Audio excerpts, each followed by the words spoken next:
Simpleng buhay, masarap mabuhay pag simple lang ang pamumuhay. Ay, siyang tunay. At dahil may nagre-request na pasukin ko naman daw ang barangay Hunggo, at eto na nga, pinapasok na nga namin ang inyong baryo. Titingnan natin kung anong meron dito at anong mga ganap dito, kung ano yung mga innovation dito, pagbabago dito, nang makita naman natin kung may improvement, di ba? Hi, ba't katago? Sabi, nag-research ako 20 years before. Hindi pa daw dito simentado. Talagang makipagsapalaran kang maglakad kasi hindi makakapasok o makapasok ang mga tricycle, truck, or any car or sasakyan. Ang makakapasok lang talaga is kabayo, kalabaw, at lakad. As you can see, ngayon naman, nag-improve kasi simentado na siya. Although, meron pa naman spot sa may tulay, hindi masyado. Pero okay na rin. Unlike before talaga makikipagsapalaran ka, yung putik niya hanggang tuhod.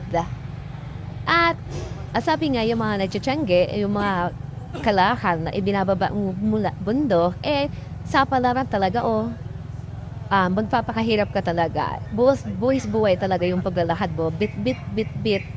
Yung mga panyanggi mong saging at kung ano-ano pa.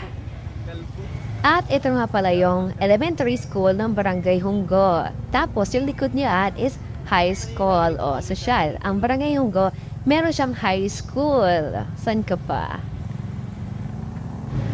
And ang piyesta nga pala dito is December 12.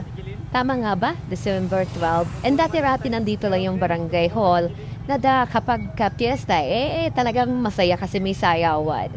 Yung mga tao-tao ay talagang pinaghandaan. Hello sa inyo mga kuya. And dati-rati, ilan lang talaga yung mga naninirahan dito, yung mga bahay dito. Malalayo talaga yung agwat bago yung mga kapitbahay.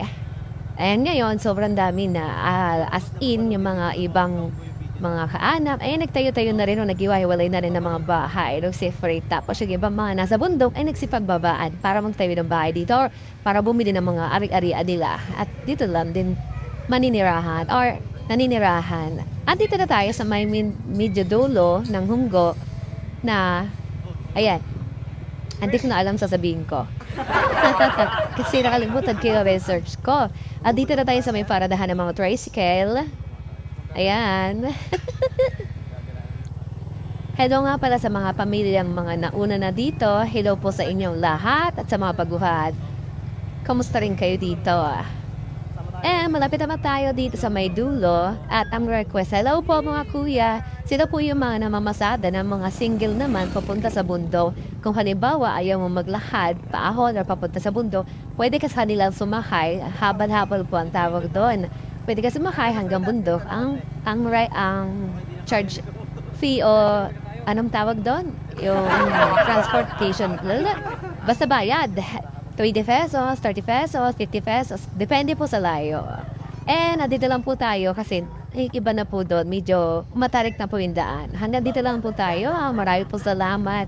At ang inyong request, ayan, ginawa na natin. Maraming salamat. Bye!